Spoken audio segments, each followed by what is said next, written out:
Hello everyone, good morning to all of you. आज का हमारा क्लास जो है ये पर्यावरण का टॉपिक है, भोजन के अवयव यानी कंपोनेंट ऑफ फूड।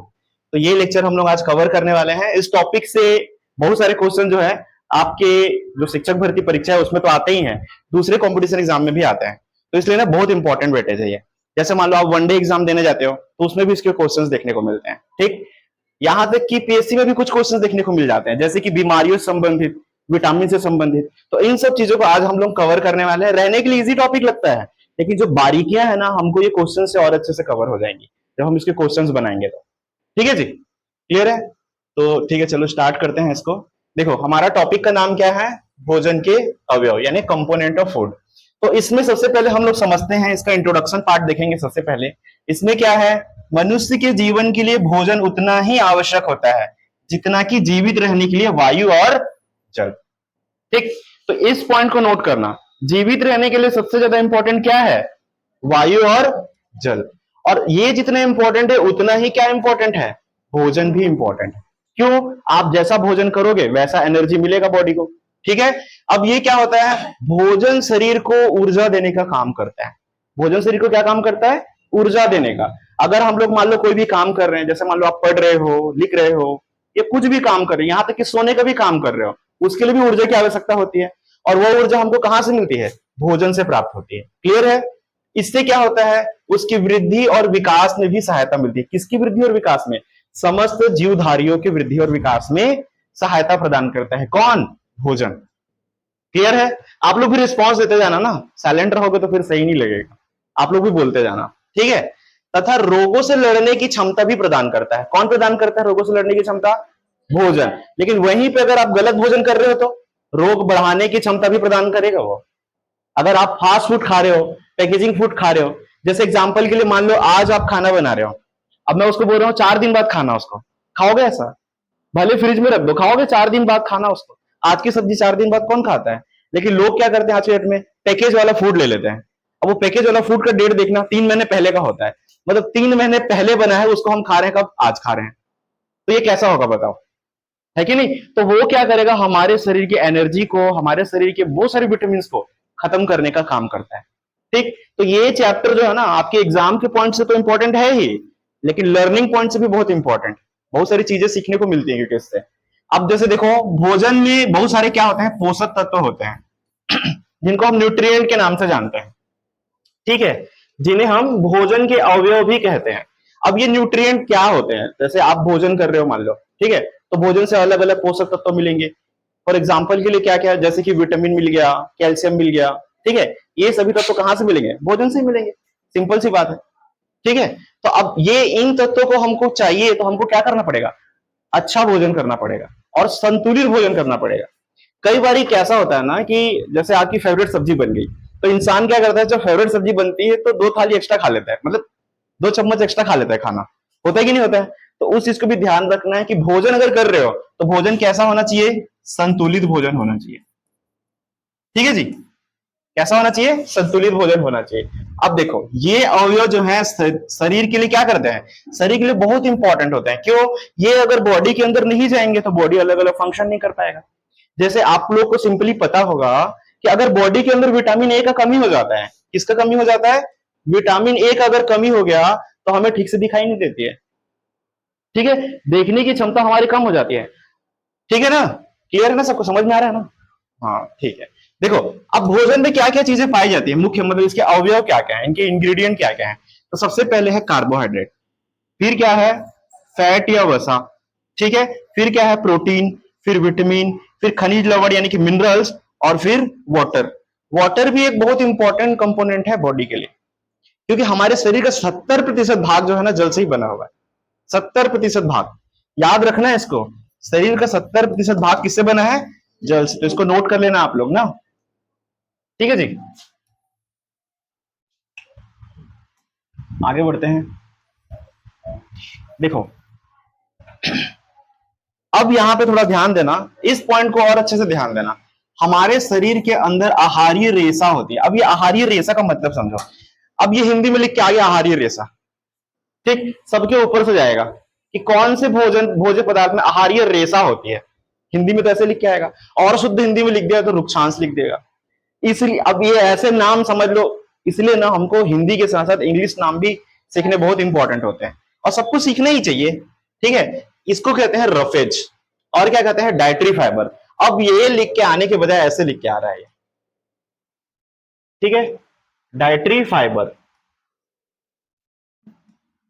अब एग्जाम में ऐसे लिख के आएगा क्योंकि अब देवनागरी भाषा का उपयोग कर रहे हैं सभी की सभी। जैसे कल ही मैंने बताया था, एग्जाम में क्वेश्चन देने का पैटर्न चेंज हुआ है। क्यों? क्योंकि अभी जो यहाँ छत्तीसगढ़ में जितने परीक्षाएं हो रही हैं, तो उनके जो अध्यक्ष हैं वो एनटी के अध्यक्ष थे पहले, जो नीट की परीक्षा कराते थे।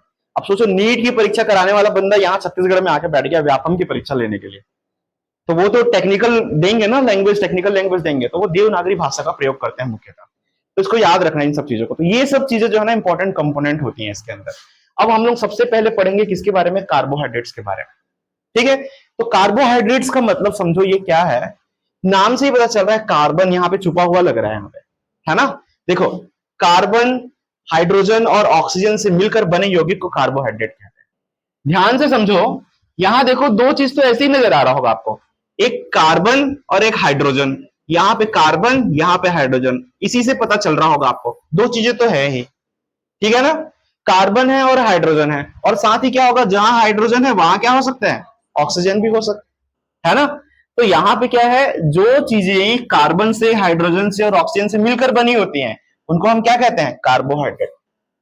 तो अगर एग्जाम में पूछ दे कार्बोहाइड्रेट किससे बना होता है, तो याद रखना है, भूलना नहीं। ठीक है, क्लियर है।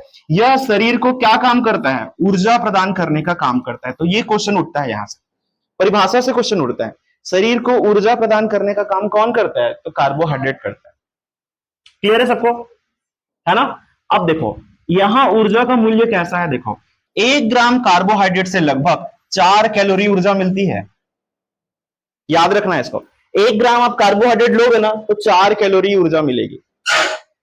ठीक है, क्लियर है, 4 कैलोरी ऊर्जा 1 ग्राम कार्बोहाइड्रेट से। ठीक, अब देखते हैं आगे, जैसे इसके मेन प्रकार क्या क्या है, जैसे कि है मोनोसेकेराइड्स, जैसे ये किस में रहता है, ग्लूकोज में और फ्रक्टोज में रहता है। ये फ्रक्टोज है, ठीक है, ग्लूकोज और फ्रक्टोज। डी सेकेराइड ये किस में होता है, सुक्रोज में, माल्टोज में और लैक्टोज में। पूरा टेक्निकल है ये, तो इसको आपको लर्न करना पड़ेगा कुल मिलाकर के। ठीक है, पॉलीसेकेराइड्स ये किस में होता है, ये स्टार्च में होता है, सेलुलोज में होता है और ग्लाइकोजन में होता है। तो ये यहां से क्वेश्चन बन सकता है, इंपॉर्टेंट क्वेश्चन। ठीक है, देखो मोनोसेकेराइड किस में होगा, ग्लूकोज में होगा, फ्रक्टोज में होगा। डी सेकेराइड किस में होगा, सुक्रोज में होगा, माल्टोज में होगा, लैक्टोज में होगा। ठीक है, क्लियर है, किसमें होगा, सुक्रोज में होगा, माल्टोज में होगा, लैक्टोज में होगा। ये किस में होगा, ग्लूकोज में होगा और फ्रक्टोज में होगा। ठीक है, पॉलीसेकेराइड किस में होगा, स्टार्च में होगा, ठीक है, सेलुलोज में होगा और ग्लाइकोजन में होगा। तो शॉर्ट नेम से याद करना उसको, ऐसे लिख करके, ठीक है, शॉर्ट नेम से।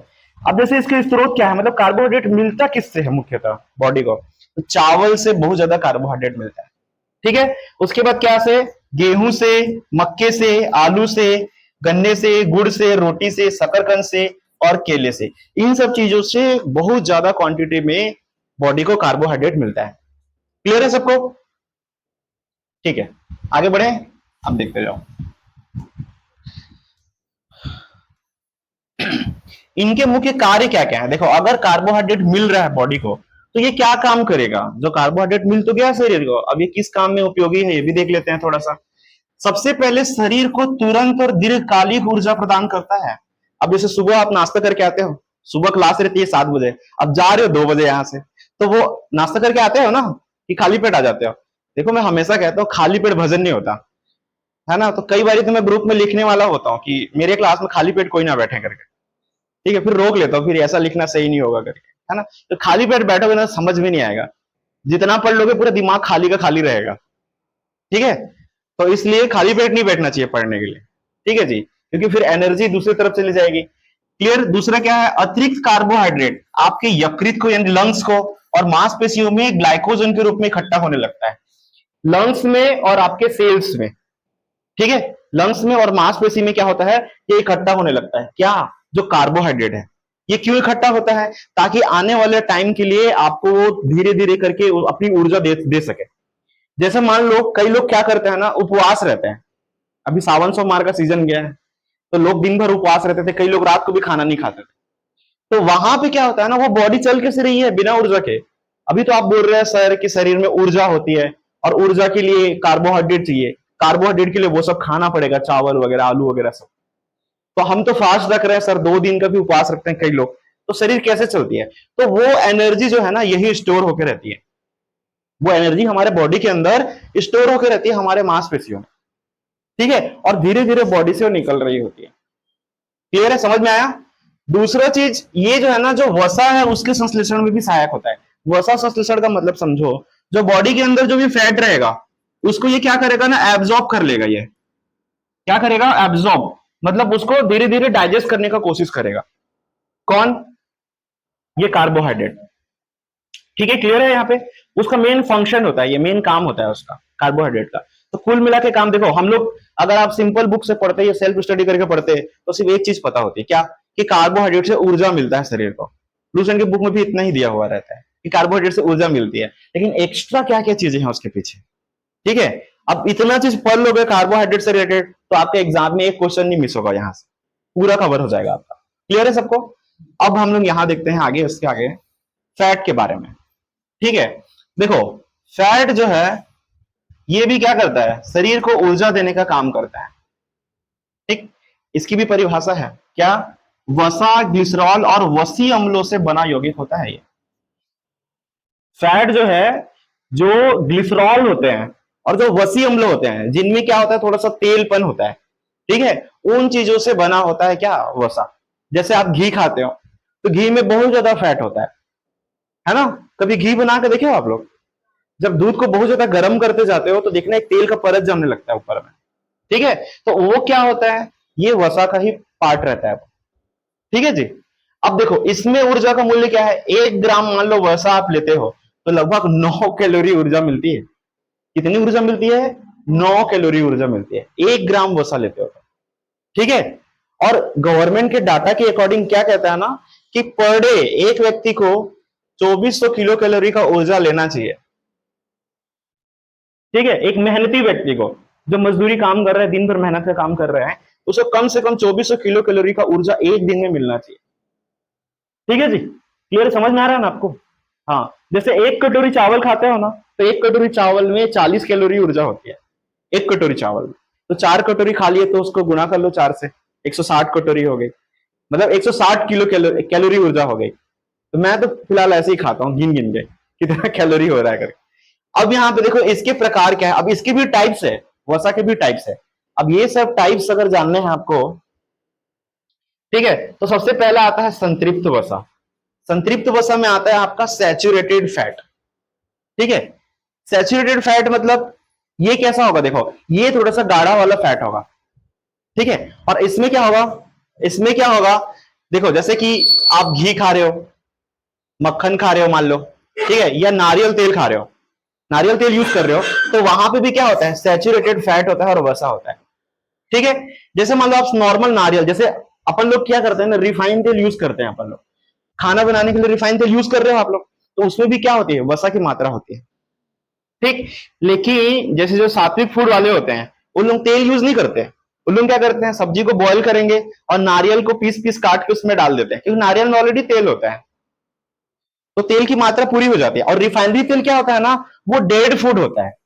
जैसे रिफाइंड तेल हम लोग यूज करते हैं, एक फूड होता है लाइव फूड जो जिंदा फूड होता है, जीवित फूड, और रिफाइनरी तेल वो डेड फूड होता है। तो जब आप उसको डालते हो तो बहुत ज्यादा फैट बनाता है वो बॉडी के अंदर। ठीक है, और अगर मान लो इसकी बहुत ज्यादा क्वांटिटी आप खा रहे हो, मान लो बहुत ज्यादा क्वांटिटी इसका खाते जा रहे हो, खाते जा रहे हो, तब क्या प्रॉब्लम होगा, तब ये जाएगा जो हमारी आर्टरीज होती है, धमनियां, वहां जाके ये ब्लॉकेज बना देगा। जैसे हमारी धमनियां होंगी ना इस तरीके से, वहां पे जाके ये तेल यहाँ पे ब्लॉकेज बना देगा, ब्लॉकेज।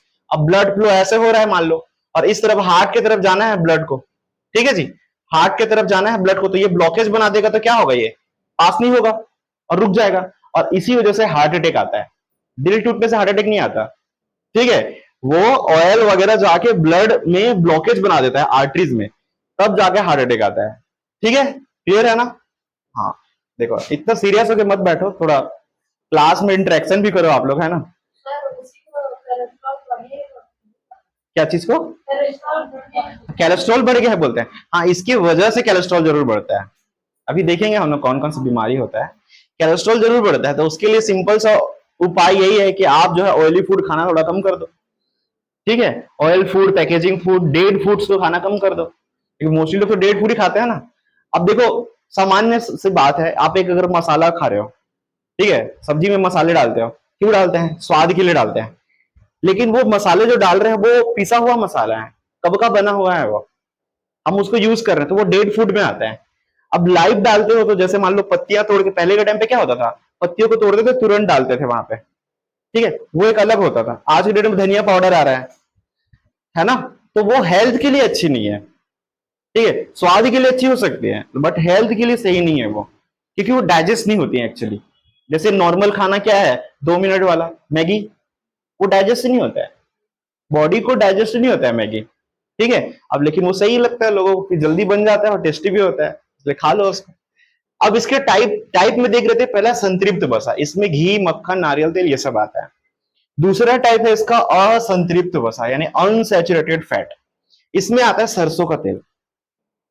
ठीक है, ज्यादातर पंजाब के एरिया पे जाओगे ना, मोस्टली लोग सरसों का तेल यूज करते हैं, सुने होगे, वहां की पॉपुलर डिश है ये, है ना। हाँ, मक्के की रोटी और सरसों का साग, तो सरसों तो वहां पे उगाया जाता है, तो वो सरसों का तेल ज्यादा यूज करते हैं, इसलिए वहां पंजाब हरियाणा में देखोगे ना, ज्यादातर लोगों को हार्ट डिसीज होता है, दिल का प्रॉब्लम हो जाता है, मतलब हार्ट अटैक वगैरह ये सब। फिर सूरजमुखी का तेल, सूरजमुखी तो रहेगा ना, तभी तो सरसों आएगा। उसके बाद सोयाबीन का तेल, इसको भी इसके अंदर डाला गया है। ठीक है, सोयाबीन का ऑयल को भी असंतृप्त वसा में डाला गया है, अनसैचुरेटेड फैट के अंदर। ठीक, दूसरा तीसरा है इसका आवश्यक वसी अम्ल। आवश्यक वसी अम्ल कौन कौन से हो गए, जैसे देख लो ये वाला लिनोलिक अम्ल, ये इसका नाम है पर्टिकुलर, ये साइंटिफिक नेम है, कुछ आपको याद करने ही पड़ेंगे ये। और है आपका एराकिडोनिक, ठीक है, लिनोलिक और एराकिडोनिक, ये आते हैं आपका आवश्यक वसी अम्ल, ये एक्स्ट्रा चीजें हैं ये यहाँ पे। ठीक है, अगर इतने चीज आप कवर करते हो तो आपका वसा वाला पार्ट कवर हो जाएगा, इससे अलग क्वेश्चन बनेगा नहीं, क्योंकि ये सारा चीज है, ब्रह्मांड खंगाल के निकाला गया मटेरियल है ये। ठीक है, दूसरा चीज देखो, कभी कभी क्या होता है ना, अब जैसे आप लोग का सिलेबस के अकॉर्डिंग अभी हम लोग डिस्कस कर रहे थे कि 5वीं तक का सिलेबस है, एक क्वेश्चन आएगा 12वीं लेवल तक का, समझ रहे हो। और ये 12वीं लेवल बोला है, मतलब वो स्टेट बोर्ड का 12वीं लेवल नहीं बोल रहा है, वो सीधा एनसीईआरटी सीबीएसई को पकड़ लेगा वो। ठीक है, और वो एनसीईआरटी भी अलग अलग टाइप की होती है, old NCERT, new NCERT, Tamil Nadu NCERT. ठीक है, तो मोस्टली क्वेश्चन तमिलनाडु एनसीईआरटी के बुक से आते हैं, और यहाँ चलती नहीं है छत्तीसगढ़ के अंदर। ठीक है, तो इसलिए लगता है कि कहां से आ गया क्वेश्चन, हमने तो पढ़ के गया था, वसा वगैरह सब पढ़ के गया था, खंगाल के गया था, क्वेश्चन कहीं और से आ गया। समझ में आ रहा है ना, अभी क्वेश्चन देखेंगे इसके तो और क्लियर होगा हमको। दूसरा चीज देखो, इसके स्रोत क्या है, ये सब चीजें मिलती कहां से है भाई हमको, तो दूध से मिलती हैं, घी से, मक्खन से, तेल से, मूंगफली से, तिल से, नारियल से और मछली से भी मिलती है। ठीक है, बहुत ज्यादा फैट की क्वांटिटी जो है ना, घी और मछली में देखने को मिलती है, बहुत ज्यादा फैट होता है उसमें। ठीक है, ऑयल बहुत ज्यादा होता है एक्चुअली। ठीक है, तो देखना कई लोग के चेहरे भी होते हैं ना, उसमें थोड़ा थोड़ा ऑयल निकल के आ रहा होता है फेस से भी, रीजन क्या है उसका, ऑयली फूड ज्यादा खा रहे हो, इसी की वजह से, या फास्ट फूड ज्यादा खा रहे हो, इसी वजह से होता है वो, है ना। देखो अब इसका कार्य क्या क्या है, मतलब किसका, वसा का काम क्या है, शरीर में ये ऊर्जा का भंडारण करती है। अच्छा देखो, मान लो एग्जाम में क्वेश्चन आ गया, शरीर में अत्यधिक ऊर्जा की मात्रा कौन देता है, कार्बोहाइड्रेट की वसा, तो वसा में टिक लगाना आप लोग, ये भी ऊर्जा देता है, कार्बोहाइड्रेट भी देता है, सबसे ज्यादा ऊर्जा जो है वसा देता है। हाँ वो देने दो उसको, ठीक है, लेकिन एग्जाम वाला ना फैट को लेगा आपका, वसा में जो है ना सबसे ज्यादा ऊर्जा की मात्रा होती है, बुक में कार्बोहाइड्रेट से ऊर्जा मिलती है बताता है, लेकिन अधिक ऊर्जा किससे मिलती है, अधिक ऊर्जा वसा से मिलती है। अब ये थोड़ी ना पूछेगा, वो तो बच्चे बच्चे को पता है कि कार्बोहाइड्रेट से ऊर्जा मिलती है, क्लास 4 में पढ़ रहा है उसको भी पता है, लेकिन क्वेश्चन यही पूछेगा कि सबसे अधिक ऊर्जा किसमें से मिलती है। नहीं, वो आप इसको लेके चलना फैट को, ठीक है। अब देखो, वसा घुलनशील विटामिन हो सकता है, इसमें क्या क्या चीजें होती हैं, विटामिन ए, डी, ई और के, अभी देखेंगे सारे विटामिन को, ये क्या क्या होते हैं। ठीक है, देखो, शरीर को ठंड से बचाने के लिए और अंगों को सुरक्षा देने, देखो क्या होता है ना, जो बहुत ज्यादा घी खाते हैं उनको ठंडी के महीने में ज्यादा ठंडी नहीं लगती, बहुत ज्यादा जो फिश खाते हैं उनको भी ज्यादा ठंडी नहीं लगती, और सर्दी भी जल्दी से नहीं होती उनको। ठीक है, नोटिस करना, दूध ज्यादा पीने वाले लोगों को भी जल्दी से सर्दी, जुकाम, ये सब, कोरोना तो होगा ही नहीं। ठीक है, क्योंकि चांस ही नहीं है, क्योंकि बॉडी के अंदर ऑलरेडी देख रहे हो ना, ए डी ई और के सारे विटामिन आ जा रहे हैं, मोस्टली विटामिन कवर हो रहे हैं। तो शरीर में अलग से एक एनर्जी प्रोड्यूस होते रहता है, ठीक है। अब इसके बाद देखो प्रोटीन। प्रोटीन में देखो सबसे पहले, प्रोटीन के बारे में सबको पता होगा, लेकिन हम लोग यहाँ पे क्या अलग चीज देख रहे हैं इसको देखते हैं। देखो, प्रोटीन अमीनो अम्लों से बना होता है, अमीनो अम्ल इसको बोलते हैं। देखो ये अमीनो अम्ल ऐसे लिखा हुआ है, एग्जाम में अमीनो अम्ल थोड़ी ना बोलता है, एग्जाम में बोलेगा एमिनो एसिड। तो कंफ्यूज नहीं होना वहां पे, ऐसे लिख के आता है अब एग्जाम में, ठीक। अमीनो अम्ल बोलना बंद कर रहा है धीरे धीरे वो, इससे बना होता है। देखो क्या है इसकी परिभाषा देखते हैं। प्रोटीन अमीनो अम्लों से बने बड़े अणु होते हैं जिन्हें शरीर की वृद्धि और ऊतक की मरम्मत के लिए आवश्यक माना जाता है। अब देखो यहाँ पे एक पार्ट क्या है, शरीर का अगर ग्रोथ चाहिए तो इसके लिए क्या चाहिए, प्रोटीन की मात्रा होनी चाहिए बॉडी के अंदर। अगर मान लो ऊतकों की ग्रोथ चाहिए, ऊतक क्या होता है इसको समझो, ठीक है। ऊतक यानी होता है टिश्यू, ठीक। अब ये क्या है, जैसे मान लो शरीर की जो सबसे छोटी इकाई होती है, ठीक है, उसे हम क्या कहते हैं जी, सेल कहते हैं या कोशिका के नाम से जानते हैं। क्लियर है। अब बहुत सारे सेल जब एक साथ इकट्ठे हो जाते हैं, ठीक है, तो इसे हम क्या कहते हैं, टिश्यू के नाम से जानते हैं, ठीक है, यानी कि ऊतक। बहुत सारी कोशिकाएं जब एक साथ मिल जाती है ना, तो वो निर्माण करती हैं किसका, ऊतकों का। समझ में आ रहा है। तो इसका मतलब ये है, इन्वायरमेंट पढ़ाने वाले टीचर को बायोलॉजी का भी नॉलेज होना चाहिए, वरना गया भैंस पानी में, समझा नहीं पाएगा वो। क्लियर है, इतना समझ में आ गया ना। दूसरा चीज देखो, 1 ग्राम प्रोटीन से 4 कैलोरी ऊर्जा मिलती है। सिर्फ 1 ग्राम प्रोटीन लोगे और 4 कैलोरी ऊर्जा मिल जाएगी, ठीक है। क्लियर है, याद रखते जाना ना, अभी क्वेश्चन भी करेंगे इसका, क्वेश्चन रेडी है सब, ठीक है। स्रोत देख लो, जैसे सबसे ये मिलता कहां कहां से है, दालों में बहुत ज्यादा होता है। जैसे मान लो कोई वेजिटेरियन है, अब वो बोलेगा सर अंडा खाने से ही तो हमको प्रोटीन की मात्रा अच्छे से मिलती है, नॉन वेजिटेरियन मांस में, मछली में, इन सब चीजों में प्रोटीन की मात्रा अच्छे से मिलती है, तो हम क्या खाएं। तो देखो 1 कटोरी दाल और 1 प्लेट अंडा दोनों एक ही है, समझ में आया ना। हाँ, दोनों में सेम प्रोटीन की मात्रा मिलती है। जैसे चने हैं यहाँ पे, चने कौन से वाले, प्राउट्स वाले, जिसमें थोड़ा थोड़ा दाना निकला होता है ना, व्हाइट व्हाइट कलर का, वो वाले चने। मूंग में भी सेम प्राउट्स वाले, ठीक है। सोयाबीन हो गया, मूंगफली हो गया, इनमें जो है ना प्रोटीन की मात्रा भर भर के होती है। क्लियर है, ठीक। अब देखो सबसे ज्यादा इंपॉर्टेंट एमिनो एसिड कौन सा होता है, ये होता है लाइसिन में, मेथियोनिन में, और ये ट्रिप्टोफेन। ये सब नाम आप लोग को याद करना पड़ेगा, ये सब साइंटिफिक नेम है, आप लोग को लर्न करना पड़ेगा इसको, ठीक है। क्लियर है यहाँ पे, चलो ठीक है, आगे बढ़ते हैं। अब देखो इसका कार्य क्या होता है, शरीर में ग्रोथ लाने के लिए सबसे इंपॉर्टेंट होता है प्रोटीन। अगर शरीर में मान लो विकास लाना है, ग्रोथ करना है, वृद्धि करना है और विकास करना है, तो इसमें भी किसका रोल होता है, प्रोटीन का। बॉडी के अंदर एंजाइम की मात्रा बढ़ा देता है, हार्मोन्स की मात्रा बढ़ा देता है, प्रतिरक्षा तंत्र बढ़ा देता है, एंटीबॉडी बनाने का काम करता है बॉडी को। देखो इसको समझो, इसका मतलब क्या है, अगर बॉडी के अंदर एंजाइम, हार्मोन और प्रतिरक्षा तंत्र बढ़ेगा तो क्या होगा, इसके बढ़ने से आपको जल्दी से कोई बीमारी नहीं पकड़ेगी, ठीक है। क्या होता है ना, हमारे बॉडी के अंदर भी देखो, जैसे मान लो कोई बीमारी फैल गई, जैसे कि कोरोना फैल रहा था, एग्जाम्पल के लिए ले लो, तो कोरोना के पास उसके खुद के विषाणु थे, ठीक है, उसके खुद के बैक्टीरिया थे, खुद के कीटाणु वगैरह थे, तो वो कीटाणु वगैरह हमारे बॉडी के ऊपर अटैक करते थे। तो हमारी बॉडी के अंदर में भी वैसे ही जीवाणु होते हैं जो क्या करते हैं, प्रतिरक्षा तंत्र का काम करते हैं, जो आपकी तरफ से लड़ते हैं उनके जीवाणुओं से, उनके बैक्टीरिया से, इनके बैक्टीरिया से, किसी भी बीमारी के बैक्टीरिया से।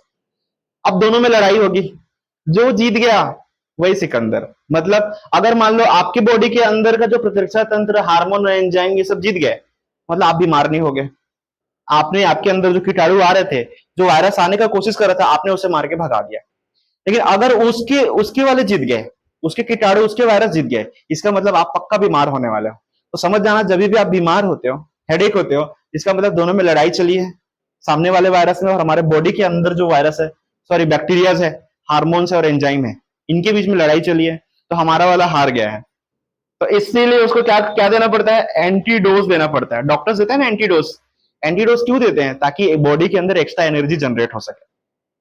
पहले मान लो आपको नॉर्मल फीवर हो गया, डॉक्टर पैरासिटामोल टेबलेट दे देगा और घर जाओ बोल दिया, क्या होगा, थोड़ी देर के लिए ठीक हो जाओगे, लेकिन फिर बुखार आएगा आपको।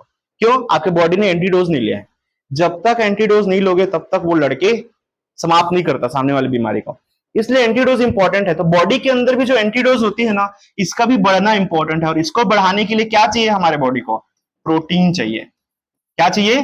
प्रोटीन। अच्छा, प्रोटीन बहुत ज्यादा खाओगे ना तो एक और फायदा होता है, सेल जो है ना, टिश्यू जो है हमारे, वो बहुत अच्छे से रहते हैं। देखो इसका समझो, इसका जरूरत क्यों पड़ता है, प्रोटीन का जरूरत क्यों पड़ता है? मोस्टली जो लोग जिम वर्क जाते हैं, जो लोग जिम जाते हैं, ये बहुत सारा काम करते हैं, मेहनत वाला काम करते हैं। जैसे मान लो सुबह से उठ के कपड़े धो रहा है, कोई झाड़ू पोछा कर रहा है, सारा काम कर रहा है, तो बॉडी के सेल जो है ना वो टूट जाते हैं, ब्रेक हो जाते हैं। ठीक है, उससे भी टूटते हैं, वो पता नहीं चलते हमको। ठीक, सेल्स टूटते हैं, उससे अलग अलग तकलीफ होती है, दर्द होना स्टार्ट हो जाता है। तो उन सबको ठीक करने के लिए प्रोटीन लेना पड़ता है। अगर आप प्रोटीन वाला फूड नहीं खा रहे हो तो इसका मतलब आप बीमार होने वाले हो लंबे टाइम के लिए, आगे जा करके। ठीक है, और उसमें अलग अलग पेन, घुटनों पे पेन, पीठ में पेन, दुनिया भर का दर्द होना स्टार्ट हो जाएगा। वो सारे दर्द इसी वजह से होते हैं क्योंकि सेल हमारे बॉडी में टूट रहे हैं। और सेलों को बचाने के लिए अगर ठीक करना है तो हमको प्रोटीन बहुत ज्यादा क्वांटिटी में लेना पड़ेगा। क्या लेना पड़ेगा? प्रोटीन। अब आप प्रोटीन कहां से लोगे? ये सब चीजें हैं जहां पे आप लोग पीछे देख रहे थे ना, ये सब चीजें। हाँ, ये सब चीजें, इन सब चीजों से प्रोटीन मिल सकता है। दूसरा चीज इसका क्या दूसरा उपाय है? टेबलेट्स आ गए हैं मार्केट में। जिम जाने वालों को प्रोटीन पाउडर दिया जाता है ना, वो शरीर के लिए अच्छा नहीं होता है किसी तरीके से, क्योंकि वो शॉर्ट टाइम होता है ना, और शॉर्ट टर्म के लिए होगा। आप जब तक ले रहे हो तब तक बॉडी ठीक रहेगा, लेकिन जैसे ही छोड़ोगे बॉडी वैसे का वैसे हो जाएगा। तो बेटर है जो नेचुरल चीजें हैं उनको आप सेवन करो। जो जिम वाले देते हैं उनको सेवन करना सही नहीं है। मेडिकल स्टोर से तो सब चीजें मिल जाती हैं।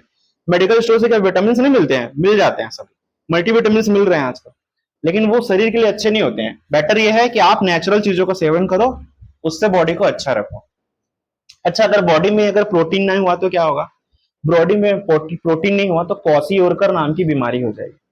ठीक है, अब इससे क्या होता है, देखो क्वाशियोरकर एक ऐसी बीमारी होती है जिसमें छोटे छोटे बच्चे जो होते हैं ना, उनके पेट बड़े हो जाते हैं और हाथ पैर एकदम सुकड़ी सुकड़ी, पतले दुबले हो जाएंगे, ककड़ी जैसे, पेट बड़ा हो जाएगा।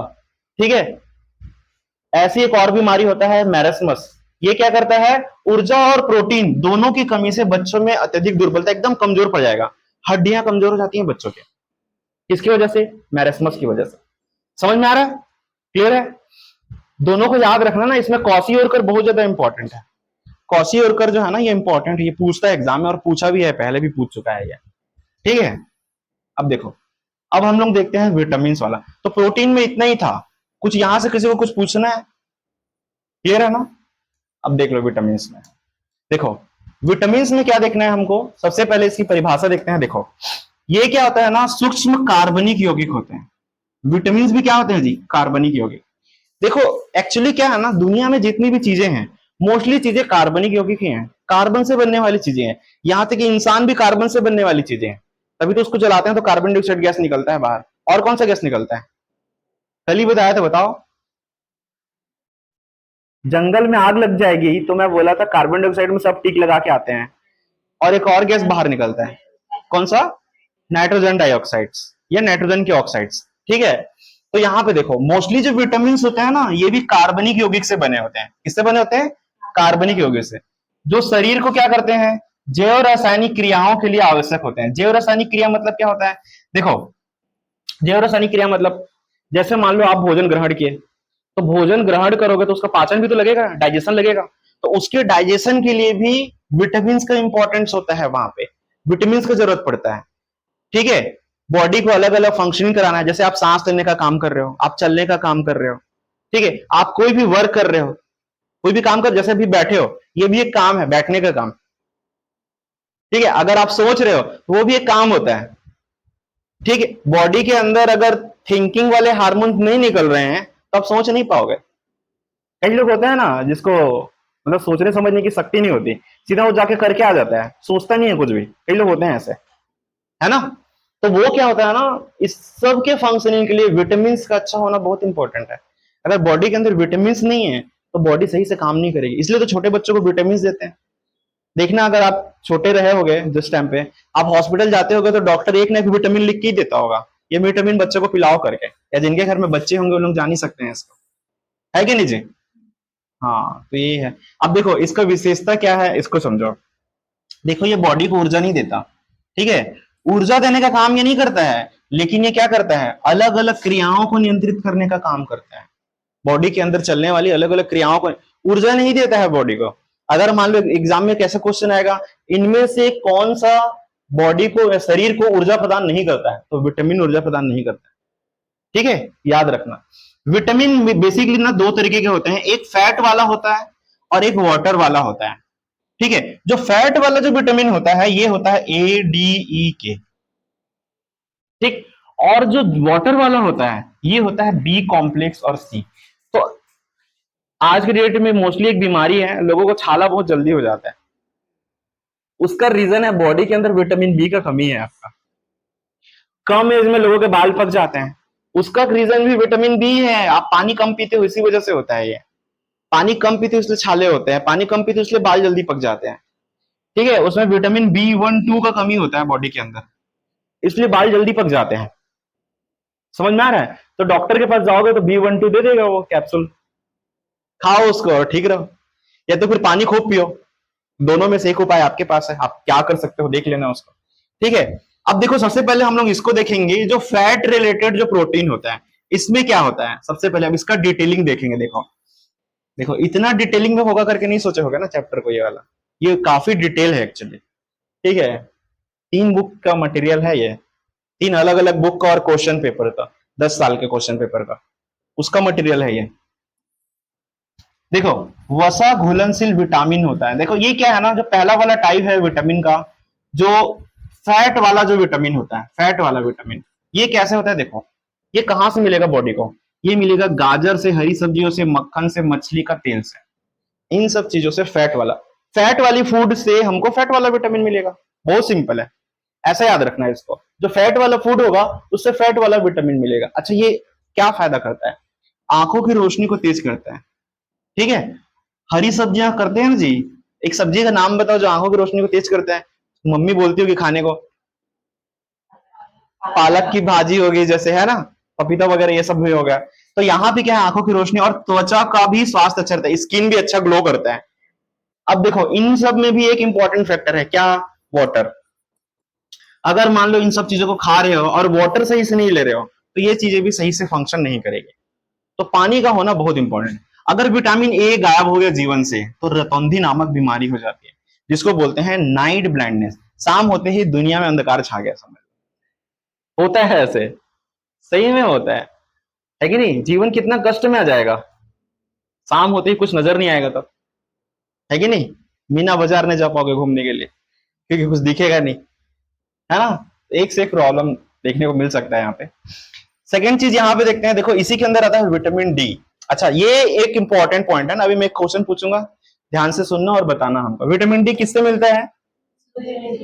हाँ देखिए यही इंडिया मार खा गया ना। सबको यही पढ़ाया जाता है कि सूर्य की रोशनी से विटामिन डी मिलता है, सबको यही पढ़ाते हैं ना। सूर्य की रोशनी से विटामिन डी नहीं मिलता है। सूर्य की रोशनी विटामिन डी देने में मदद करती है। कैसे मदद करती है? जब आप खाना खाते हो वो खाना बॉडी के अंदर ग्लूकोज के फॉर्म में स्टोर हो जाता है, लेकिन जैसी सूर्य की रोशनी आती है तो उस खाने से विटामिन डी निकालता है वो, और तब जाके बॉडी को विटामिन डी मिलता है। हमको यही पढ़ाया गया है अभी तक कि सूर्य की रोशनी से विटामिन डी मिलती है। भाई ऐसा नहीं होता है, ये तो स्किन की बीमारी नहीं होती है ना, स्किन की बीमारी नहीं होती। वो लोग कहते हैं ना सुबह शाम की हवा ₹1,00,000 की दवा, वो क्यों कहते हैं? सुबह शाम की हवा अच्छी होती है और बाकी टाइम की हवा अच्छी नहीं होती है, मतलब वो दवा नहीं होती, वो जहर होती है। हाँ उतने टाइम की जो सनलाइट की जो क्वांटिटी है ना वो एक नियत क्वांटिटी होती है, एक लिमिट में होता है। अगर मान लो देखो सुबह के जो सनलाइट होती है वो ज्यादा इफेक्ट नहीं करती बॉडी को, और उस टाइम पे एक देखो हम लोग नॉर्मली सुने होंगे आप लोग, पहले जमाने में राजा महाराजा लोग क्या करते थे, दूध स्नान करते थे, दूध से नहलाया जाता था उनको, राज्याभिषेक होता था उनका, है ना। लेकिन आज के डेट में भी सन बात होता है, सन बात। सन बात क्या होता है? सूर्य की रोशनी में बैठ जाना, सुबह सुबह की जो सूर्य की रोशनी होती है, अब दोपहर में मत बैठ जाना, सर बोले हैं सन बात के लिए तो ज्यादा रोशनी आ रही है दोपहर में बैठ जाते हो, ऐसे नहीं करना।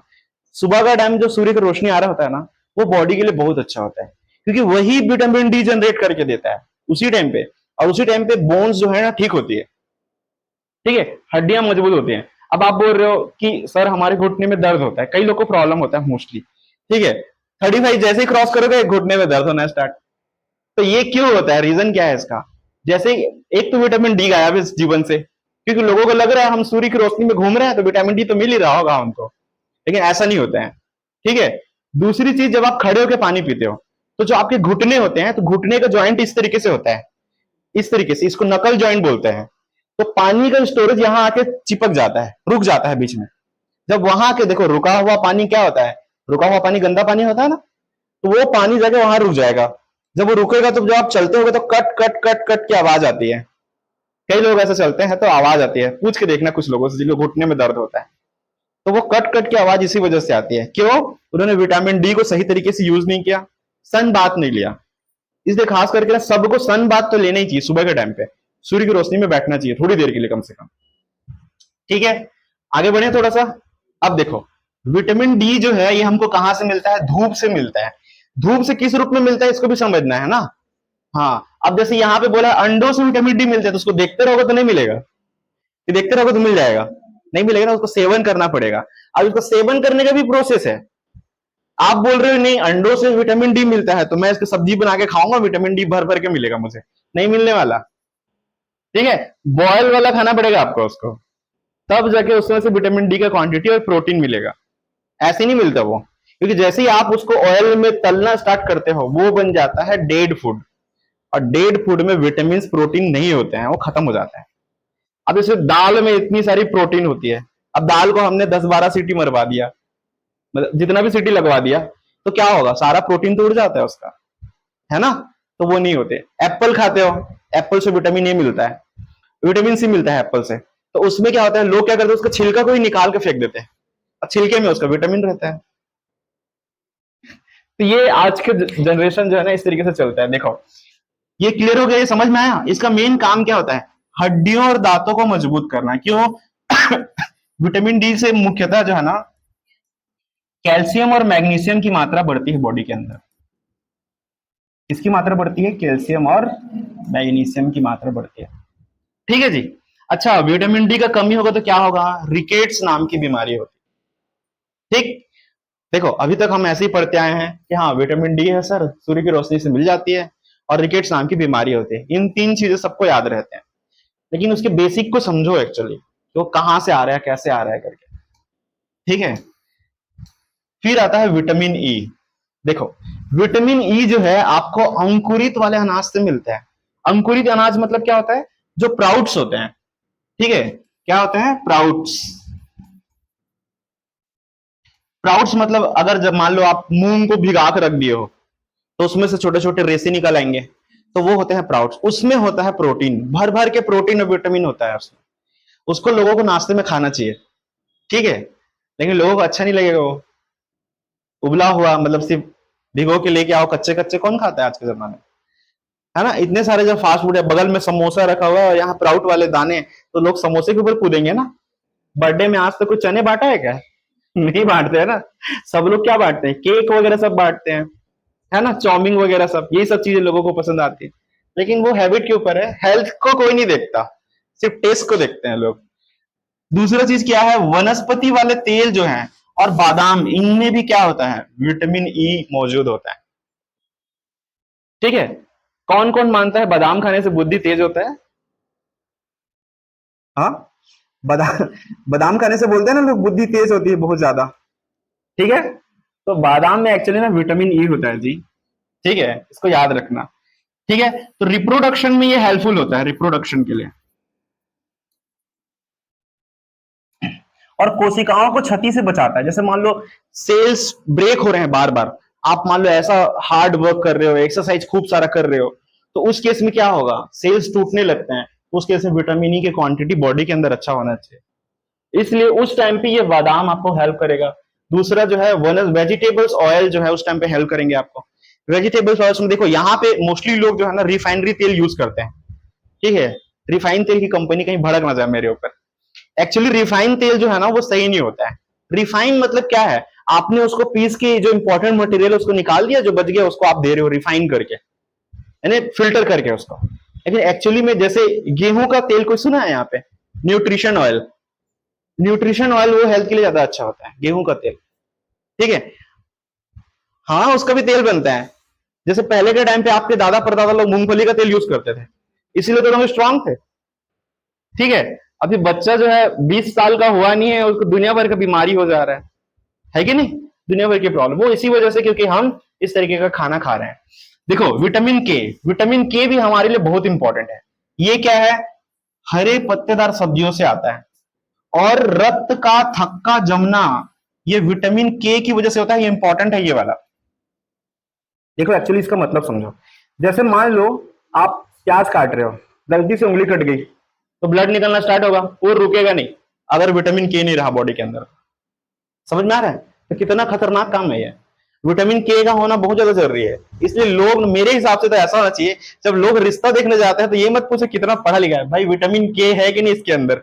पता लगा काम पे गया, वहां ठुक गया बच्चा, अब फिर हो गया, फिर पूरा बॉडी का ब्लड निकल गया। हाँ इसकी कमी होती है, इसकी कमी होती है इन सब चीजों। हाँ सेल नहीं बन पाते हैं उनके अंदर, और सीहा बन जाता है मतलब उसके अंदर। ठीक है, वो ब्लड का फ्लो ही नहीं होने देता है एक्चुअली, तो वो हार्ट अटैक भी आने के चांसेस रहते हैं जो सिकलिंग वाले। एनीमिया नामक बीमारी भी हो सकती है इससे। ठीक है, ये भी एक प्रॉब्लम हो सकता है। अच्छा, इसकी कमी मतलब क्या होता है, ब्लड फ्लो होते रहेगा, ये नहीं रुकेगा कभी भी। ठीक है, तो विटामिन के याद रखना हमेशा, रक्त का थक्का जमने में। और रक्त का थक्का जमने को क्या कहते हैं, ब्लड क्लॉटिंग। ठीक है, इसको भी लिख लेना आप लोग, ब्लड क्लॉटिंग। ब्लड क्लॉटिंग में ये हेल्प करता है। ठीक है, तो ये हमारा हो गया फैट टाइप का विटामिन। देखो अभी तक हमने जीवन में सिंपल विटामिन पढ़े थे, A B C D E ऐसे करके। अब ये विटामिन भी दो पार्ट में होते हैं एक्चुअली, एक फैट वाला और एक वाटर वाला। तो फैट वाले ये हो गए, कौन कौन से हो गए फैट वाले, ए हो गए, डी हो गए, ई हो गए और के हो गए। याद रखना ये फैट वाले हैं। ठीक है जी, अब हम लोग देखेंगे वाटर वाले। वाटर वाले विटामिन कौन कौन से होते हैं। हाँ ये देखो, विटामिन बी इसके अंदर रहता है, जिसके वजह से बी कॉम्प्लेक्स का टैबलेट जो है ना मेडिकल स्टोर वाला देने लगता है। देखो पहला number B one. B one अगर बॉडी के अंदर नहीं है तब क्या होगा, बेरी बेरी नामक बीमारी होने लग जाती है, बेरी बेरी नामक। अब बेरी बेरी नामक बीमारी में भी ना सेम प्रॉब्लम होता है। क्या होगा, बच्चे का मानसिक विकास नहीं हो पाता। ठीक है, कुपोषित हो जाता है बहुत ज्यादा। फिर आता है विटामिन बी टू, राइबोफ्लोविन। इसमें क्या होता है, इसकी कमी से मुख के कोनों पर घाव होने लग जाते हैं। छाले को मत समझना इसमें, है ना, छाला नहीं है ये, मुंह के किनारे किनारे घाव होने लग जाते हैं। तो लोग बोलते हैं बुखार की वजह से हुआ है इसको। हाँ लेकिन एक्चुअली ऐसा नहीं होता, वो विटामिन बी टू की कमी होती है। ठीक है, और उस बच्चे के अंदर पानी की कमी होती है, इस वजह से भी ये चीजें होती हैं। अगर वो पानी को सही से नहीं पीता है तो उस वजह से हो गया ऐसे। तो दिन में कम से कम 3 लीटर पानी तो पीना ही चाहिए मिनिमम, उससे ज्यादा पियोगे तो और फायदेमंद है। देखो हेल्थ के लिए तो अच्छा है, चेहरा भी ग्लो मारता है उससे, तो मेकअप वेकअप का जरूरत नहीं पड़ता। ठीक है, तो ये एक फायदेमंद है। तीसरा है विटामिन बी थ्री, इससे नियासिन नाम की एक बीमारी हो जाती है। ठीक है, ये पेलाग्रा की कमी से होता है, ये भी एक प्रकार का एंजाइम होता है बॉडी के अंदर, इसकी कमी होने लग जाती है बॉडी के अंदर, तो जिससे नियासिन नाम की बीमारी हो जाती है। ये एक प्रकार का एंजाइम है ये। हाँ हाँ, ये देखो उसकी कमी से ये बीमारी हो रही है ना, इसकी कमी से ये वाली बीमारी होते जा रही है। अब देखो आता है फिर बी12, अभी भी मैं बताया था शायद, विटामिन बी12, इसकी कमी से एनीमिया नामक बीमारी होती है। ठीक, यानी ब्लड की कमी हो जाएगी। और इसमें साइनोकोबामिन, इस नाम का विटामिन जो है ना बॉडी से धीरे धीरे गायब होने लग जाता है। ये जो विटामिन बॉडी से गायब होगा तो एनीमिया हो जाएगी। एनीमिया होने से क्या होगा, ब्लड की कमी हो जाएगी बॉडी के अंदर। ठीक है जी। हम्म, अब देखते हैं विटामिन सी को। विटामिन सी देखो, सबको पता है विटामिन सी में क्या होती है, मोस्टली जो है ना खट्टे भोज्य पदार्थ आते हैं। ठीक है, अब इनमें क्या है, जैसे मान लो आंवला का सेवन अच्छे से कर रहे हो, संतरा नींबू टमाटर ये सब खा रहे हो अच्छे से, तो फिर विटामिन सी मिलेगा। लेकिन ये मत समझना कि सर मैं तो रोज टमाटर की चटनी बना के खाता हूं, मेरे अंदर तो विटामिन सी भर भर के होगा, ऐसा कुछ नहीं होता।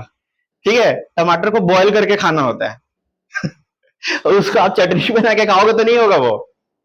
ठीक है, बोले नहीं सर हम तो छत्तीसगढ़ वाले हैं, हम तो चटनी बना के ही खाएंगे उसको रोटी में सुबह सुबह। तो उससे कुछ नहीं होगा, क्योंकि फिर वो डेड फूड बन जाता है, और डेड फूड विटामिन नहीं देता बॉडी को, याद रखना। इसलिए मैं सब चीजों को बॉयल करके खाता हूँ। हाँ, ठीक है। क्लियर है? ठीक है। अब देखो इसका मेन काम क्या होता है, ये बॉडी के अंदर प्रतिरोधक क्षमता को बढ़ाने का काम करता है। ठीक, हड्डी और मसूड़ों को भी मजबूत करता है, हड्डी और मसूड़ों को भी। देखना कई कम उम्र में दांत हिलने लग जाते हैं लोगों के, और दर्द होने लग जाता है भयंकर ज्यादा। रीजन यही है, विटामिन सी आपने खाया नहीं है। अब बोलोगे सर नहीं विटामिन सी खाते हैं वो तो खट्टा होता है, दांत तो ऐसे ही कनकन आएगा, ऐसी ही झंझनाहट होगा उसमें। ठीक है, तो वो देखो दांतों में जो झंझनाहट है ना, वो टूथपेस्ट में नमक होने की वजह से नहीं होता है, नमक की कमी होने की वजह से नहीं होता है। वो बोलते हैं ना टूथपेस्ट में नमक की कमी है, अरे वो एडवर्टाइजमेंट ही गलत है। कौन डेंटिस्ट है जो स्टेथोस्कोप लेके घूम रहा है ना? बताओ, उसमें जो एडवर्टाइजमेंट आता है स्टेथोस्कोपी वो लेके पकड़ के घूम रहा होता है। कौन डेंटिस्ट है? दांतों का चेकअप करता है क्या वहां पे, सही से चल रहा है कि नहीं हार्ट बीट उसका, दांतों का नहीं है ना। समझना चाहिए, एडवर्टाइजमेंट ही गलत है कि नहीं? हाँ, वो दिखाने के लिए कि मैं डॉक्टर हूँ करके, और डॉक्टर तभी पता चलेगा जब वो गले में वो लटका रहेगा, है कि नहीं? तो ये सही नहीं है एक हिसाब से। देखो, प्रतिरोधक क्षमता बढ़ाता है, हड्डी और मसूड़ों को मजबूत करने में काम करता है कौन? Vitamin C. लेकिन याद रखना बॉयल वाला फूड ही होता है जिसमें विटामिन होता है, डेड फूड नहीं होता है। हम डेड फूड ही खाते हैं, ठीक है, डेड फूड ही खाते हैं। अब बोलोगे नहीं सर मैगी में भी तो मैंने टमाटर डाला था, विटामिन सी तो मिल ही गया होगा मुझे, तो वो डाइजेस्ट नहीं होता है एक्चुअली। याद रखना डाइजेस्ट नहीं होता है। एक छोटा सा मैं पार्ट बता देता हूं आप लोगों को, आप लोग सुने हो कि नहीं सुने, I don't know. Amitabh Bachchan ji का ऑपरेशन हुआ था, लगभग 4 घंटे तक चला था ऑपरेशन, और न्यूज में ये बात फैली थी कि कूली मूवी में उनको एक पंच लग गया था जिसकी वजह से उनका ऑपरेशन हो रहा है स्टमक का। लेकिन एक्चुअली ऐसा कुछ नहीं था। बाद में ये जब तहकीकात किया गया तो पता चला कि वो जो मैगी खाते थे, जो कोल्ड ड्रिंक्स वगैरह पीते थे, उन कोल्ड ड्रिंक्स की वजह से उनका जो अतड़ी है वो सड़ गया था, छोटी आंत, वो सड़ चुका था, क्योंकि वो डाइजेस्ट नहीं होता है। और उन्होंने उनसे कॉन्ट्रैक्ट ले रखा था करोड़ों रुपए का उसका एडवर्टाइजमेंट करने का, तो उसके अगेंस्ट में बोल सकते नहीं थे, तो ये प्रॉब्लम आ गया, उसके अगेंस्ट में बोल नहीं पाए वो, इसलिए कोई कार्रवाई नहीं हुई वहां पे। समझ में आ रहा है? और ये बहाना दे दिया गया कि मूवी का शूटिंग चल रहा था, एक पंच मारे तो उनके पेट में ऑपरेशन हो गया 4 घंटे का, अतड़ी सड़ गई पंच से, बताओ। तो ये है, इसकी कमी से स्कर्वी नामक बीमारी होती है, याद रखना है इसको, स्कर्वी। ठीक है, अभी एनटीपीसी का एग्जाम में आया था ये वाला, स्कर्वी वाला। चलो ठीक है, आगे देखते हैं। अब आता है मिनरल्स। देखो, अभी तक हम लोग जितने भी देख रहे थे सब क्या थे? कार्बनिक भोज्य पदार्थ। यहां से आता है अकार्बनिक। अकार्बनिक मतलब जिसमें कार्बन की मात्रा नहीं होगी, है ना? अकार्बनिक तत्व जिन्हें शरीर की संरचना और विभिन्न क्रियाओं के लिए आवश्यक माना जाता है। शरीर की संरचना के लिए, याद रखना ना, शरीर की संरचना के लिए इसको बहुत ज्यादा इंपॉर्टेंट माना जाता है। एग्जाम्पल के लिए देखो, हड्डी तो बन गई, लेकिन कैसी हड्डी बनी? मजबूत हड्डी या कमजोर हड्डी? तो मजबूत हड्डी चाहिए तो हमको मिनरल्स का सेवन करना पड़ेगा। उसके लिए बॉडी के अंदर कैल्शियम बढ़ाना पड़ेगा, फास्फोरस बढ़ाना पड़ेगा, और आयरन का क्वांटिटी भी बढ़ाना पड़ेगा।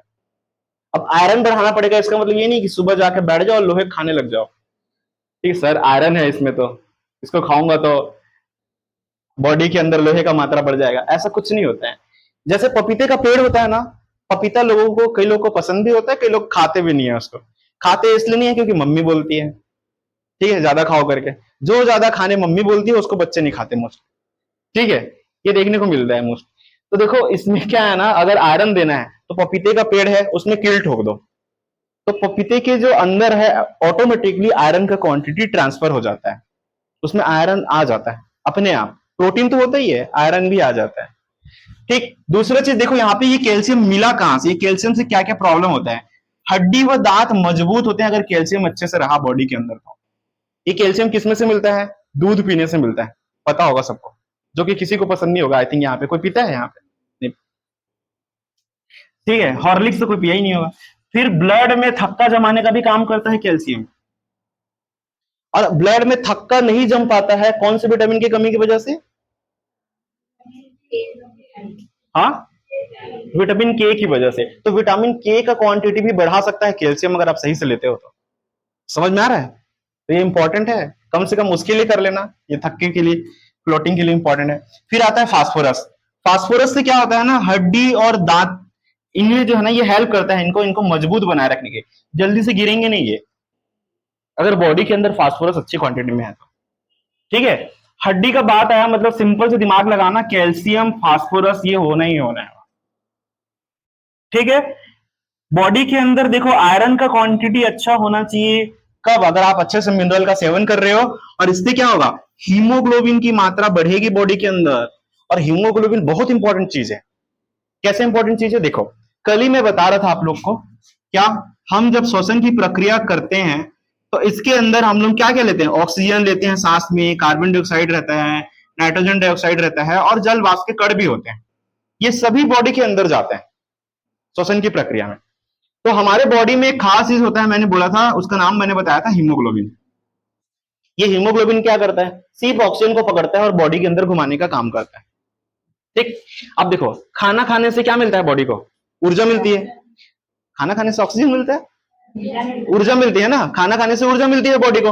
तो वो ऊर्जा कैसे मिलती है, खाना खाओ तो ऊर्जा मिल जाएगी क्या, ऐसा नहीं होता। आपने जैसे मान लो भोजन किया, ठीक है, और उस भोजन में जब तक ऑक्सीजन जाकर टकराएगी नहीं, तब तक यहां से ऊर्जा बाहर नहीं निकलती है। याद रखना इस चीज को, जब तक खाने को ऑक्सीजन नहीं पहुंचेगा, जहां तक है खाना, तब तक ऊर्जा नहीं मिलेगी बॉडी को। और अगर खाने को अच्छा ऑक्सीजन नहीं मिला तो बॉडी को ऊर्जा ही नहीं मिलेगी, तो बॉडी हमेशा आलस फील करेगा। दोपहर के 11 बजे भी, मतलब सुबह के 11 बजे भी नींद आते रहेगी, है ना जी, ऐसे हो जाता है। और एकदम लेथार्जिक फील करेगा इंसान, जो है कमजोर फील करेगा। क्यों, क्योंकि बॉडी को ऊर्जा नहीं मिल रही है। ऊर्जा नहीं मिल रही है इसका मतलब आलस आ रहा है, और आलस आ रहा है इसका मतलब क्या हो रहा है, बॉडी के अंदर ऑक्सीजन सही से नहीं जा रहा है। ठीक है, कल ही मैंने बताया था ऑक्सीजन हम लोग कितना परसेंट लेते हैं, 26% अंदर जाता है और 21% ऑक्सीजन बाहर आ जाता है। कितना परसेंट, 21%। सिर्फ 5% ऑक्सीजन आप यूज करते हो बॉडी के अंदर। ठीक है, ये ऑक्सीजन कहां जाएगा, ये ऑक्सीजन जाएगा हमारी कोशिकाओं तक। कहां तक जाएगा, कोशिकाओं तक। और वहां पे क्या होगा, भोज्य पदार्थ होगा। कोशिकाओं में क्या होगा, भोज्य पदार्थ। इन भोज्य पदार्थों में जैसे ही वो ऑक्सीजन आकर टकराएगा, यहां से क्या बाहर आएगा, ऊर्जा। और इस ऊर्जा को आप यूटिलाइज करोगे, यानी कि यूज करोगे, और कुछ ऊर्जा को स्टोर करके रखोगे। जो बॉडी का बैंक अकाउंट है वो क्या है, मांसपेशी और यकृत। ठीक है, वहां पे इस ऊर्जा को आप स्टोर करके रखोगे। क्लियर है, आगे बढ़े, चलो। और भी कुछ चीजें हैं इसमें, मिनरल्स में और क्या क्या चीजें, जैसे आयोडीन, इसको तो हर कोई जान रहा होगा। ठीक, आयोडीन की कमी से क्या होता है, थायराइड हो जाता है। अब थायराइड भी दो तरीके का होता है, ये मत समझना कि सिर्फ मोटे इंसान को ही थायराइड होगा ना, पतले को भी हो जाता है थायराइड। ठीक है, हाँ, हर चौथी महिला को थायराइड होगा, है ना। अब चौथी बोल रहा हूं तो ऐसे मत गिन लेना, 1 2 3 4 ऐसे, ठीक है, मतलब ऐसा देखने को मिलता है। क्यों, फूड प्रोसेस सही से नहीं रहता है, स्लीपिंग प्रोसेस सही से नहीं रहता है, और ये जो आयरन वाला फूड अगर आप नहीं खाते हो, उस केस में थायराइड होता है। तो इसलिए जब छोटे थे आप लोग याद करो, स्कूल में आयरन की गोलियां देते थे, वो इसी वजह से देते थे ताकि इनको आप भविष्य में जाके ना हो जाए, हम उसको फेंक देते थे। ठीक है, क्योंकि हमको उसका यूटिलाइजेशन नहीं पता है, क्या कुछ भी टेबलेट दे रहा है लगता है। तो थायराइड हार्मोन का निर्माण करने में हेल्प करता है आयोडीन। ठीक, तो अभी भी हो सकता है आयोडीन वाला नमक खा सकते हो। ठीक है, थायराइड हार्मोन जो है बहुत जरूरी है ये। और इसकी कमी से गॉइटर यानी गले का बीमारी हो जाता है, घेंघा जिसको कहते हैं, है ना, गले का बीमारी होता है ना, घेंघा नामक बीमारी हो जाता है। दूसरा चीज यहाँ पे देखो, सोडियम और पोटेशियम भी आयरन की वजह से ही मिल पाता है बॉडी को। ठीक, इसमें क्या होता है, जो हमारे बॉडी के अंदर जो तंत्रिकाएं होती हैं और मांसपेशी, तंत्रिका मतलब नर्वस सिस्टम, तंत्रिका मतलब नर्वस सिस्टम। अब देखो ये नर्वस सिस्टम तंत्रिका, इसको समझते हैं थोड़ा सिंपल लैंग्वेज में, एकदम सिंपल लैंग्वेज है। जैसे एग्जांपल के लिए मान लो आप गाड़ी से जा रहे हो, अचानक सामने से एक कीड़ा उड़ते हुए आंख की तरफ आने लगा, या आप ही अपने पड़ोसी के आंख में ऐसे किसी चीज को मारने टाइप का करो, अपने आप आंख बंद हो जाएगा। या अचानक मच्छर काटेगा तो फट से हाथ जाएगा वहां पे, होता है कि नहीं होता, अचानक प्रोसेस होता है। ये ऐसा क्यों होता है, वो तंत्रिका की वजह से होता है, नर्वस सिस्टम की वजह से होता है। जैसे ही कोई चीज आ रहा होता है, हमारा ब्रेन रेडी हो जाता है, और हमारे ब्रेन को सिग्नल जाता है कि भाई तैयार रह, अटैक होने वाला है तेरे पे करके। और ब्रेन पहले से तैयार हो जाता है, इसलिए जब चीजें आ रही होती हैं अपने आप पल के छपक जाती हैं अचानक से। वो डर के मारे नहीं छपका है, वो ब्रेन में सिग्नल भेजा है, किसके थ्रू? नर्वस सिस्टम के थ्रू, तंत्रिका तंत्र के थ्रू। जब वो सिग्नल भेजता है तो अपने आप आंखें झपकने लग जाती हैं। समझ में आ रहा है ना सबको? तो ये इसकी वजह है। इसके बाद देखो जिंक, कॉपर, मैग्नीशियम, सेलेनियम। ये जिंक जो है ना ये बहुत इंपॉर्टेंट है हेल्थ के लिए। सबसे ज्यादा इन चीजों में ना सबसे ज्यादा इंपॉर्टेंट जिंक है। आजकल जिंक का मेडिसिन भी ले रहे हैं लोग, ताकि जो है ना एंजाइम की मात्रा बॉडी के अंदर बढ़ सके। अच्छा, एंजाइम होने से क्या होता है ना, बॉडी हेल्दी रहता है, उसको बीमारी नहीं पकड़ पाता, कैंसर तो होगा नहीं उसको, मान के चलो। ठीक है, तो जिंक वाले फूड खाने चाहिए। अब जिंक किससे मिलता है? देखो उन चीजों से मिलता है जिनको हम फेंक देते हैं। एग्जाम्पल, बीजों से मिलता है जिंक। बीजों से, जैसे बीज होते हैं ना, उनसे मिलता है जिंक। जैसे कद्दू खाते हैं लेकिन कद्दू के बीज को फेंक देते हैं है ना, उनमें रहता है। एप्पल खाते हैं, एप्पल के बीज को फेंक देते हैं, उनमें रहता है। अब कड़वा तो रहता है, करेला भी कड़वा रहता है, लेकिन उतना ज्यादा भी। ठीक है, तो उनमें जो है ना जिंक की मात्रा होती है, या हम उन चीजों को फेंक देते हैं। ठीक है, अब मुश्किल से नारियल, किसी एक नारियल में मिल गया तो मिल गया, उसका बीज जो है नसीब वाले को मिलता है बोलते हैं। ठीक है, तो उसमें होता है जिंक की मात्रा भर भर के।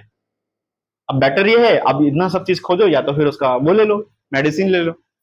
ठीक है, तो ये आज के डेट में सप्लीमेंट्स जिसको बोलते हैं, ये सप्लीमेंट्स लोग लेते हैं, जो हेल्थ का ध्यान रखते हैं ना लोग, खास करके बॉलीवुड स्टार्स तो सभी लेते हैं। नहीं लेंगे तो चलेगा ही नहीं जिंदगी उनका। ठीक है, क्लियर है? यहां तक समझ में आया? अब देखो, अब आता है वाटर। ये भी एक इंपॉर्टेंट सोर्स है बॉडी के लिए। बॉडी के अंदर कितना प्रतिशत होता है? लगभग 70% ना, 60 से 70 बोला है, भाग जल है। ये डाइजेशन के लिए, अवशोषण के लिए, टेम्परेचर को कंट्रोल करने के लिए, है ना, उत्सर्जन के लिए, उत्सर्जन को एक्सक्रीशन बोलते हैं, एक्सक्रीशन के लिए, ब्लड सर्कुलेशन के लिए, रक्त संचरण को ब्लड सर्कुलेशन बोलते हैं। ठीक है, इन सब के लिए इंपॉर्टेंट होता है क्या? वाटर। ठीक है, ठीक। शरीर में पसीने का आना अच्छा होता है कि बुरा होता है? अच्छा होता है। कई लोग को पसीने नहीं आते, है ना, मुझे लगता है उनका ऑटोग्राफ लेके रख लूं मैं, वो कुछ अलग ही लोग होंगे। कई लोग को नहीं आता है ऐसा, पसीने नहीं आते। ठीक है, कमाल के लोग होते हैं उन लोग। तो वो बॉडी के अंदर बहुत सारा बैक्टीरिया को जमा रहे हैं उन लोग, एक्चुअली बहुत सारे प्रॉब्लम हो रहा है उनको।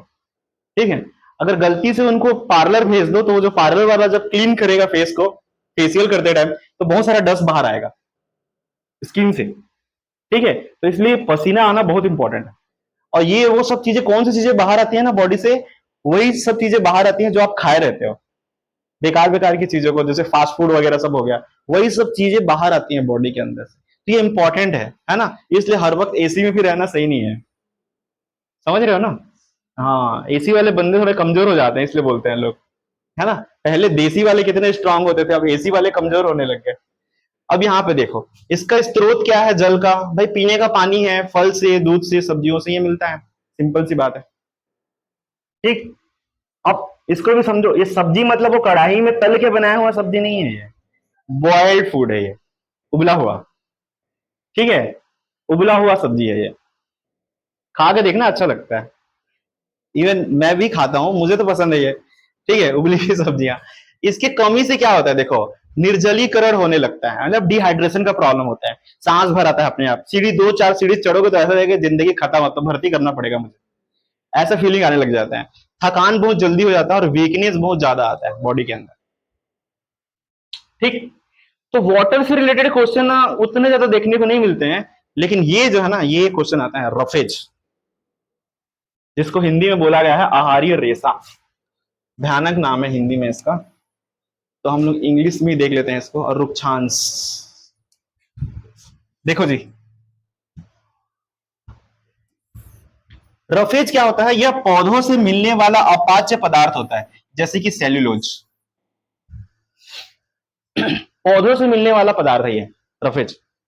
ठीक है, जैसे मान लो पौधों से क्या, पौधों से जैसे कि मान लो एग्जाम्पल के लिए, जैसे कमल का फूल होता है, कमल का जो फूल होता है उसको बीचों बीच में एक बीज होती है, जिसको लोग खाते भी हैं, उसकी जो डंडी होती है उसकी सब्जी बनती है। यहाँ रायगढ़ में नहीं बिकता शायद ना वो, है ना, जिसको ढेस बोलते हैं शायद, है ना, वो यहाँ पे नहीं बिकती, उसमें भर भर के रफेज होती है। जो जैसे कि जो कंदमूल वाली सब्जियां होती है ना, उनमें ये ज्यादातर देखने को मिलता है, उनमें ज्यादातर। जैसे देखो आप चावल बनाते हो तो चावल का पानी क्या करते हो, फेंक देते हो, उसमें रफेज होता है, ठीक है, उसके अंदर रफेज होता है, उसको लोग फेंक देते हैं, ठीक, उसके अंदर होता है। जैसे हरी सब्जियां देख लो, फल देख लो, साबुत अनाज देख लो, इन सब में क्या होता है, रफेज की मात्रा होती है बहुत ज्यादा, ठीक है। अब देखो इसका मेन काम क्या है, इसका मेन फंक्शन क्या होता है, ये आंतों की सफाई करने में हेल्पफुल होता है बहुत ज्यादा। आंतों की सफाई मतलब इंटेस्टाइन को क्लीन करेगा, ये बहुत इंपॉर्टेंट है। जैसे एक सिंपल सा बात बोल रहा हूं, हम चावल खाते हैं तो चावल डाइजेस्ट होने का टाइम होता है 12 घंटे। एक बार आप चावल खा रहे हो, 12 घंटे बाद वो डाइजेस्ट होगा, लेकिन हम 12 घंटे से पहले दूसरी बार भी ठूस देते हैं, ठीक है। अगर आप रोटी खा रहे हो तो वो 15 घंटे में डाइजेस्ट होता है, रोटी रोटी 15 घंटे में। क्यों? क्योंकि वो थोड़ा चिपकने वाला चीज होता है, ठीक है, रोटी जो है ना चिपकने वाला चीज होता है, वो 15 घंटे लग जाते हैं उसको डाइजेस्ट होने में। इसलिए अगर रोटी भी खा रहे हो तो उसको भी मिक्स खाओ। कैसे? थोड़ा आटा डालो, थोड़ा बीट डालो, थोड़ा सब्जी डालो उसमें, और मिक्स करके उसका आटा बना के बनाओ, ठीक है। ऐसे एक्सप्रेशन मत दो आप लोग, अजीब लगेगा नहीं, वो टेस्टी लगेगा, शुरू में लगेगा अजीब हो सकता है, लेकिन बाद में वो टेस्टी, हेल्दी है ना, क्योंकि वो हेल्दी चीजें जल्दी से अच्छी नहीं लगती। मेडिसिन से तो अच्छा है, आप बार बार हॉस्पिटल दौड़ोगे, उससे अच्छा यही सब चीजें खाओ। हॉस्पिटल में देखो, इंसान जिंदगी भर पैसे कमाने के पीछे भागता है, अभी आप क्यों पढ़ रहे हो? पैसे कमाने के लिए, ताकि आगे जाके शान से बैठ के पैसे कमाओ। लेकिन अगर हेल्थ का ध्यान नहीं रखोगे, सब पैसे चले जाएंगे, कुछ नहीं मिलेगा। तो हेल्थ इज वेल्थ, ठीक। कब्ज जैसे बीमारी को भी ठीक करने में ये चीजें हेल्प करती हैं। रफे से कब्ज, एसिडिटी की प्रॉब्लम खत्म हो जाता है। आज के डेट में तो हर किसी को प्रॉब्लम है, ये हर किसी को प्रॉब्लम है, हर कोई हाजमोला लेके घूम रहा है है कि नहीं? हर कोई खा रहा है, क्योंकि डाइजेस्ट हो नहीं रहा ना फूड। फूड कहां से डाइजेस्ट होगा? प्रोसेस ही वैसा है ना। जैसे वो पहले के जमाने में लोग बोलते थे, भोजनम पश्चाति 100 कदम गच्छति, खाना खाते ही 100 कदम चलो, खाना डाइजेस्ट हो रहा है। खाना खाते मत चलो भैया, रुक जाओ थोड़ी देर, खाने को रुकने तो थोड़ा, है ना। खाना जब जाता है बॉडी के अंदर, तो जो हमारा स्टमक होता है ना, पेट होता है, कम से कम 3 घंटे रुकता है वहां, फिर डाइजेशन शुरू होता है, ठीक है। ऐसे नहीं कि खाना खाए हो चल रहे हो एकदम भागे भागे से, तेज तेज तेज तेज, उससे डाइजेस्ट नहीं होता, डाइजेशन खराब हो जाता है उल्टा। थोड़ी देर रुक जाओ, आधे घंटे रुक जाओ, फिर चलो, कौन मना किया है, ठीक। नॉलेज सबको है, सही नॉलेज नहीं है बस, तो ये एक प्रॉब्लम क्रिएट करता है। पाचन में सहायक होता है, ठीक है। अब देखो, इसके बाद आता है सबसे इंपॉर्टेंट चीज है हमारा बैलेंस डाइट। आज मुझे ऐसा लग रहा है कि मैं डाइट की क्लास ले रहा हूं ठीक है। देखो, बैलेंस डाइट यानी संतुलित आहार। ये क्या है? ऐसा आहार जिसमें सभी प्रकार के पोषक तत्व मौजूद होंगे, ठीक है। और वो कैसे होंगे? उचित मात्रा में होंगे, जो शरीर को क्या प्रदान करेंगे? ऊर्जा और वृद्धि, ठीक है, और स्वास्थ्य के लिए आवश्यक होते हैं। तो ये सब चीजें क्या होती हैं? संतुलित आहार होता है, ठीक। इनमें क्या होता है? ऊर्जा भी होता है, शरीर को वृद्धि करने में भी हेल्प करता है, और बॉडी के लिए बहुत इंपॉर्टेंट होता है। ये बैलेंस डाइट होता है, ठीक। क्या समोसे दही बड़ा ये सब बैलेंस डाइट होता है? नहीं होता है, लेकिन मजबूरी में लोग खा लेते हैं। बाहर रह रहे हो आप में से कई लोग यहाँ पे, है ना, तो वो लोग खा रहे होगे, हो सकता है, तो मजबूरी है वो। सामने में होटल आ जाएगा तो क्या करेगा इंसान? कैसे रोकेगा खुद को, है ना, तो पॉसिबल नहीं हो पाता है। दूसरा चीज देखो, इसका प्रॉफिट क्या है संतुलित आहार खाने का, ठीक है। एज जो है, जेंडर और वर्क आपका, ठीक है, और हेल्थ, इन सब का कंडीशन जो है ना वो अच्छा हो जाता है। और इनके अकॉर्डिंग हमको क्या करना चाहिए? भोजन लेना चाहिए। इनके हिसाब से ही आप भोजन लोगे तो आपके लिए सही रहेगा। जैसे एक फीमेल को ज्यादा काम करना पड़ता है, फीमेल को ज्यादा काम करना पड़ेगा तो उसको खाना भी थोड़ा ज्यादा खाना चाहिए। लेकिन आज के जमाने में एक रोटी चल रहा है, एक रोटी से चल रहा है, क्योंकि डाइट चल रहा है ना जीवन में, है ना। ज्यादा खाना नहीं खाते हैं आज की डेट में लड़कियां, है कि नहीं? है कि नहीं? ये देखो, पतले लोग ज्यादा खाते हैं, पतले लोग ज्यादा खाते हैं खाना। लेकिन ज्यादा खाने से मतलब नहीं है, संतुलित भोजन खाने से मतलब है। आप जो खा रहे हो एकदम ज्यादा नहीं होना चाहिए वो। इसके अलावा क्या है, इसके विशेषता क्या है? प्रोटीन, वसा, कार्बोहाइड्रेट, विटामिन, खनिज लवण और जल सभी पर्याप्त मात्रा में होने चाहिए, तब जाके हमारा बैलेंस डाइट पूरा होता है, अदरवाइज नहीं होता। ये डाइट है आप लोग का, ठीक है। नाश्ते में ये सब ले सकते हैं, दोपहर में ये सब, ये इसको छोड़ो, हटाओ, आगे बढ़ते हैं। भोजन से संबंधित सामान्य रोग, क्या क्या बीमारियां होती हैं भोजन से संबंधित? सबसे पहले कुपोषण हो जाता है भाई, इसको बोलते हैं मेल न्यूट्रिशन। देखो ये भी लिख के आ जाता है ना एग्जाम में,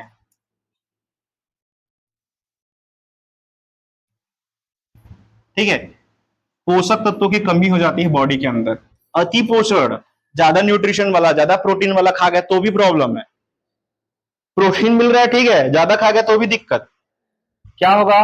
बॉडी के अंदर अधिक फैट बनने लग जाएगा, ठीक है। कार्बोहाइड्रेट बहुत ज्यादा बढ़ने लग जाएगा, इससे इंसान में मोटापा आएगा।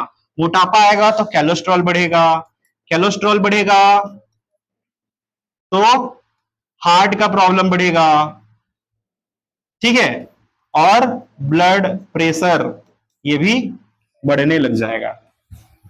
एनीमिया भी बढ़ सकता है, एनीमिया भी हो सकता है अगर आप बैलेंस डाइट नहीं खा रहे हो तो।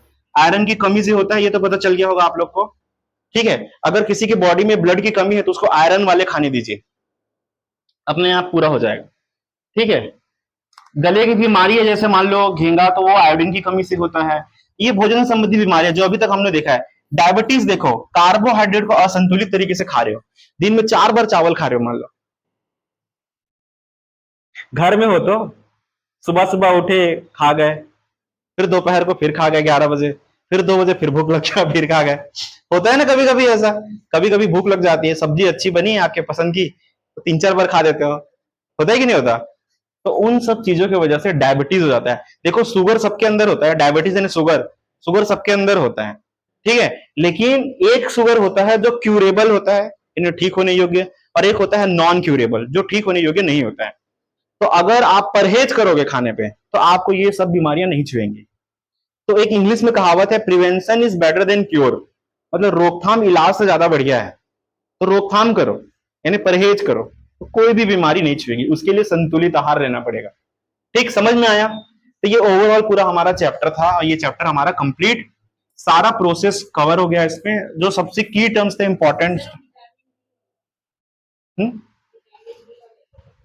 विटामिन बी, ये वाला, ये वाला, देखिए इसके वजह से देखो, विटामिन बी 1 की कमी से बेरी बेरी नामक बीमारी होती है, और ये थायमिन की कमी हो जाती है बॉडी के अंदर, ठीक है। ये एक प्रकार का एंजाइम से, सब मैंने बोला था ना, ये एंजाइम से बॉडी के अंदर इन सब की कमी हो जाएगी, और ये बीमारी होगी यहाँ पे। जैसे बी 1 की वजह से ये बीमारी, बी 2 की वजह से ये बीमारी हो जाएगी, बी 3 की वजह से पेलाग्रा नाम की बीमारी, बी 1 2 की वजह से एनीमिया नाम की बीमारी हो जाती है। तो सेम सेम टाइप की बीमारी, जैसे देखो एनीमिया नाम की बीमारी कौन कौन से विटामिन की कमी से होती है, ये क्वेश्चन पूछ सकते हैं एग्जाम में। हाँ, कौन कौन सी कमी से होता है? विटामिन बी 1 2 की कमी से और आयरन की कमी से, ठीक है। आयरन की मात्रा कहां से मिलती है? विटामिन, कौन से विटामिन से मिलती है? हाँ, भूल गए? भूल गए जी?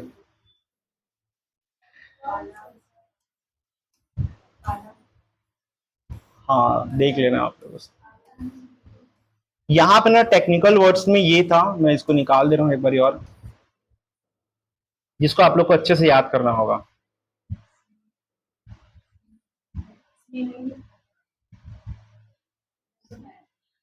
ये टेक्निकल टर्म्स वाला निकाल रहा हूँ मैं, जो टेक्निकल टर्म्स है ना, ये वाला कार्बोहाइड्रेट, पहला पार्ट ये जो है ना, ये तीनों टेक्निकल टर्म्स है, इसको ध्यान में रखना आप लोग, ठीक।